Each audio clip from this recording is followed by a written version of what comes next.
Okay, our Coors Light Pole Award winner for Sunday's 54th annual Food City 500 is Denny Hamlin. He's the driver in the number 11 FedEx Freight Toyota for Joe Gibbs Racing.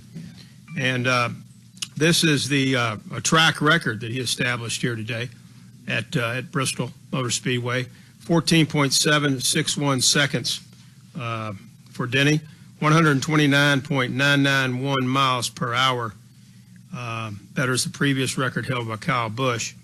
And 18 career poles now for Denny Hamlin. And Denny, talk about being able to start out front, lead the team or the field to the green on Sunday, and try to get that first win of the season. Well, it obviously gives you a great start to the weekend for obvious reasons. It's been documented. Every pole winner says the number one pit stall and all the good stuff that comes with it. But ultimately, our job is to get our car better for race trim tomorrow, and I was really pleased with it today in race trim. So, the qualifying stuff kind of caught us a little bit off guard. We didn't make but one mock run at the very end of practice because we were working on race stuff so much. And so obviously this is a great start to the weekend at a track where we believe, it's a great opportunity for us to, get a win and put ourselves in that chase spot.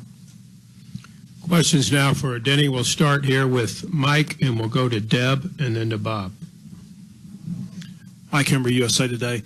A lot of people thought it would take a long time to get a sub-15 lap here, and we did that a while back, and now you guys are pushing it even further down.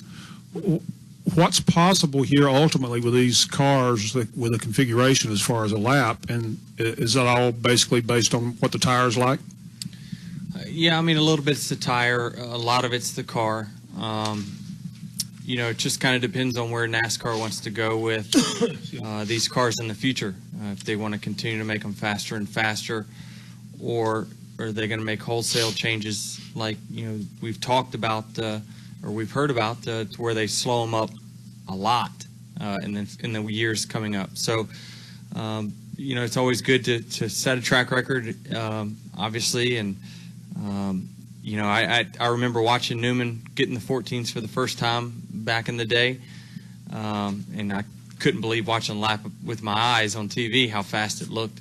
And then obviously now we're setting the bar, and obviously we're going to continue to break track records everywhere we go, being that we keep adding downforce to the cars, and obviously with the snow ride height rule, it opens up some things for the teams to do to make the cars faster. So it's going to continue to keep falling as long as the rules allow us to push our cars to keep going faster. Go ahead, Deb. Hey, Denny. Deb Williams, RacingToday.com. With the G-forces that are exerted on your body here at this track, have you done anything different in your workout routine and your Pilates routine and all to order to prepare for this race? No, everything I've done has been done in the off season, and then I have a weekly maintenance stuff that I do now. But I don't prepare for any one track more than the next, unless we're somewhere on a smoldering hot weekend. Then you'll just load up extra on the fluids versus a weekend early in the season where you would just kind of do your normal thing. But no, physically, I haven't prepared any different for this week. We're to Bob, and then we'll go to David. Bob Hocker, Sporting News. 3 JGR cars in the top 7. How badly did you guys need this? And are you all still kind of scratching your head over what to do on the intermediates? Yeah, the intermediate stuff, it will come. This obviously doesn't fix anything that from last week. This is a total different beast, obviously, in a half-mile track, first one of the year. So short tracks, we can make up a little bit here and there. Being that mechanical grip is the biggest factor. It's not about big engines and things like that. Although you have to have all those things to be fast, you still kind of rest on your normal ideas when you come to short tracks. And so, we'll get the other stuff figured out. we had a great debrief last week, I feel like, on Vegas. And so that's all it takes is you continue to communicate. And you know, honestly, I didn't like last year how fast our team started out the year. I mean, when you set out, honestly, like what Penske has done early this year in the 88, truthfully, it makes the competition really, really scratch their heads and start finding where we need to be. And so I'm okay with easing into the year, and we've done that with our 11 car a lot throughout my career, but kind of figuring out where we need to be and finding that in the summer months, not necessarily right now. Do you want to wait to get your win? Nope. Other questions? David, got one? Yes. David Carville on NASCAR.com. Denny, how would you characterize the nature of your relationship with Joey 1 year after all that stuff here? I mean, are you guys cool now? I mean, we're okay. Still, you know, we don't talk or anything like that, you know, more than we should, or really no less than we should, I would say.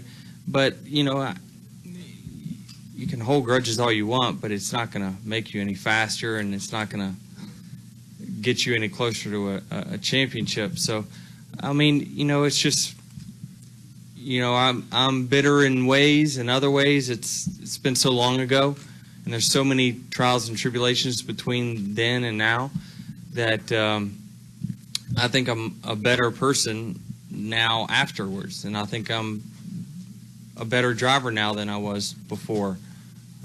So I think that you know, it gives you perspective on things when you sit out a little bit, and you know, you don't want it to be because of, you know, physical reasons and things like that. But yeah, I mean, it's, as far as my relationship with him, I'll treat him with respect on the racetrack as I should.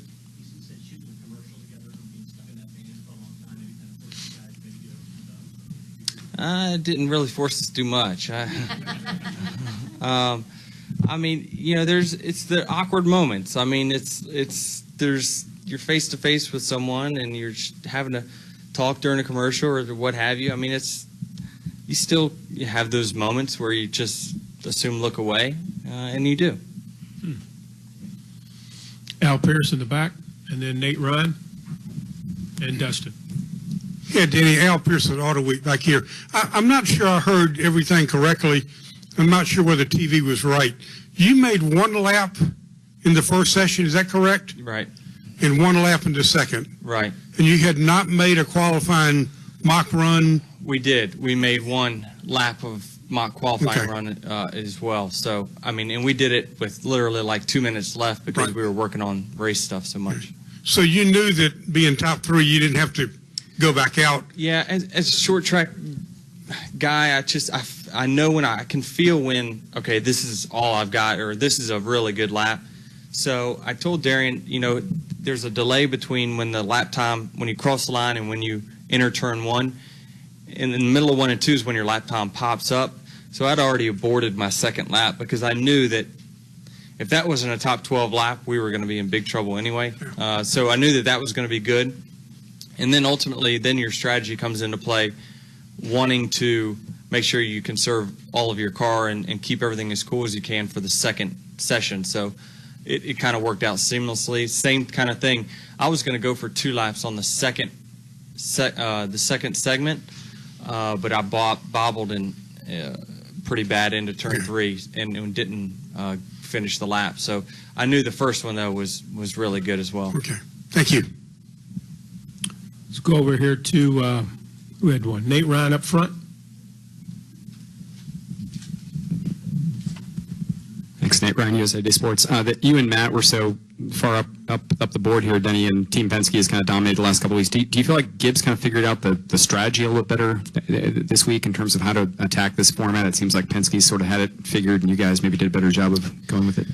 Well, honestly, I don't think that Penske really had things figured out as far as the strategy for the sessions. I think that their cars were just so fast that they were able to do what we did this weekend. They went out there. They never had to make a second run in any session as far as to advance to the next session. So they always had the freshest tires, the coolest car, because they'd make their run really early in every session. And we would too, but we would just be too slow and wouldn't make the cut, so we'd have to make another run. Car gets hotter, tires get older, and if we did make it, then we enter the next session with a hotter car, older tires, and we don't stand a chance. So I really think that their cars just have so much speed right now. They can pretty much do anything they want. I mean, the two right there had a total of like 6 laps on his tires and still ran right about the same thing we did. So, they've got a lot of speed. And when you have a car that's got speed, you have the confidence to go out there at any time you want and know that this lap is going to put you in the next session. Any other questions? Dustin, and then Mark Garoff to your right, Denny. Dustin Long, MRN.com. Looking ahead to next week, how do you look at Auto Club Speedway going back a year later? How do you view personally with everything that happened and in a year's time, or do you not? No, I do. My engineer always asked me to send the 3 tracks that I would most like to win. And maybe they'll spend a little bit more extra effort on that particular racetrack. And for me, California is number 1, simply because we never made it to the finish. Last year, while we had a great shot to win it, we never made it. And so, I mean, it would feel like you do have some redemption, and I mean, it would make a great story. But you got to work hard to make it happen. It's not just going to be a given to you. So I'll go there extra focused, whatever that means, and I always put in 100% every weekend. But there's little things that you can do as a driver to put in that extra 20-30 minutes of time, debriefing and looking over tape and statistics and doing everything that you can to make sure you're doing the best job possible. So I'll treat next weekend that way. Yeah, it seems like about a year. I mean, it hasn't felt any longer or shorter, really. Final question over here, far right, Mark Garrow. Mark Garrow, PRN. Denny, did you ever have any experience when you were short track racing where you got in a situation like that with another driver, and how different was the way you handled it then as to how you're handling this with Joey Logano? Yeah. Yeah, I mean, I've had those moments. You kind of treat it the same way. I mean, it's still those awkward moments. You still got to go to the driver's meeting and be right next to the person, or you have to park right next to them, and you really don't say anything to them. I mean, you really, you don't kill them with kindness. You kill them with silence, and maybe it's the silence that makes the other person worry about, do they feel like you still owe them? And so, it's kind of the same thing back in the day. I had issues with, a driver, and, you just, every time you're behind them, even if you have the opportunity to pass them right away, you maybe just sit there 1 or 2 more laps and just hound them. And obviously, back then it was funny. We're all amateurs and we all are terrible back then. But you just sit there and you just watch them get so nervous they just bobble and mess up and get out of the way anyway. So that to me is more fun than just going in there and wrecking someone. Denny, when you say it's an awkward moment, what kind of emotion are you feeling? Is it a little flash of anger, a little flash? No, of, what do you? Not really. It's not really any of that. It's just, if they speak, what do you say type thing. I mean, how can you express, how upset that you are with someone without punching them? I mean, I don't know. I don't know how to. I don't know how to do that. So, I don't know. You just, like I say, just don't say anything.